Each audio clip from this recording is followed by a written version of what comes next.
All right, so now we're going to talk about asthma, and I'm going to differentiate asthma with COPD. Two very distinct diseases, two very different diseases. We'll start with asthma. Asthma is a bronchoconstriction disease. What does that mean, bronchoconstriction? Think of a vessel, right? The vessels that brings air from the trachea all the way down to the lungs, right? Bronchoconstriction means it's gonna tighten, right? Tighten that. So think of a straw. You're sucking on a straw, right? Imagine that straw being constricted, and now it's gonna take a lot more energy, right?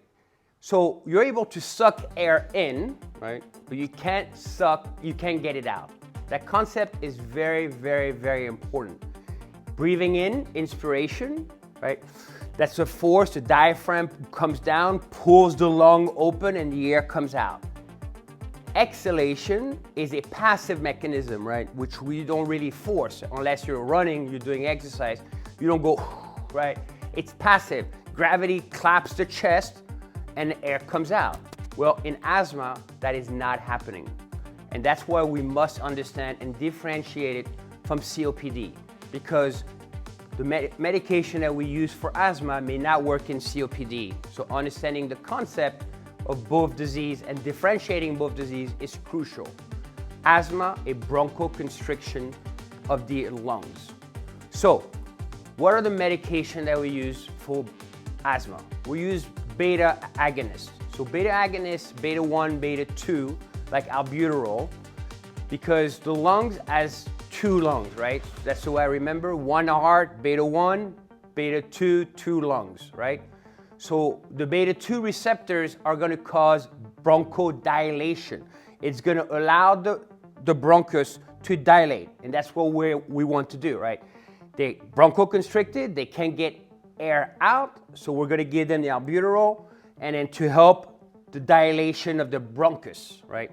And that's the first line for moderate, mild to severe, right? Second line is gonna be the steroids. Your steroids are crucial. Steroids are anti-inflammatory medication. And asthma is a dual disease. One, I'm not a very smart person, but the evil cascade that causes inflammation. I just call it the evil cascade. It's that cascade that's gonna send the entire body into an inflammation. And with the inflammation comes the negative affect. And so the steroid's gonna be able to stop blocking this. The problem with steroid, it takes 4 to 6 hours to start working. So the sooner we get the steroid on board, the better the outcome of the patient, right? You're not gonna see immediate effect on steroid. Anti-inflammatory to allow to decrease the evil cascade of inflammation into asthma. Now, as the patient become more hypoxemic, and then meaning the O2 saturation are dropping, right? So they're 96, 98, they're puffing, they're breathing fast, short muscle, and you get the concept of what's called tiring out, right? They're not really tiring out, it's just they're unable to have gas exchange. The VQ, which is ventilation perfusion ratio, starts increasing and getting wider and wider, and they become more hypercapnic, meaning more CO2 retention. More CO2 retention makes you tired, and then you go to sleep and then you die. And that's what we're trying to prevent.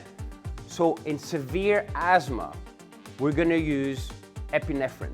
Why epinephrine? Epinephrine has alpha 1, alpha 2, beta 1, and beta 2 agonists. Agonist is gonna stimulate all those factors.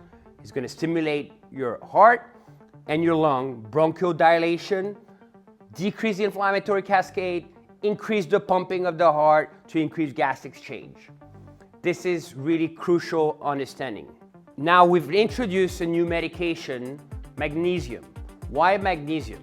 Magnesium is a smooth muscle relaxation. If you think of muscle, you have your muscle in your arm, right, which is striated muscle that you can go in the gym and work out, and you'll get like coop and you'll be like buffed, right? Then you have smooth muscle, right, which is like my belly doesn't do whatever I do, it's not gonna go away. But the smooth muscle is gonna help the bronchodilation, right? It's gonna help with bronchodilation. So if we're giving a bolus of magnesium, we're gonna get smooth muscle relaxation. That means the bronchus will relax and the air will be able to get out. Why am I emphasizing so much magnesium in asthma? Is because in COPD, like the great Coop said, you can't change 50 years of smoking, right? Magnesium in COPD is not gonna work. Is it gonna hurt the patient? Probably not, but it's not gonna work.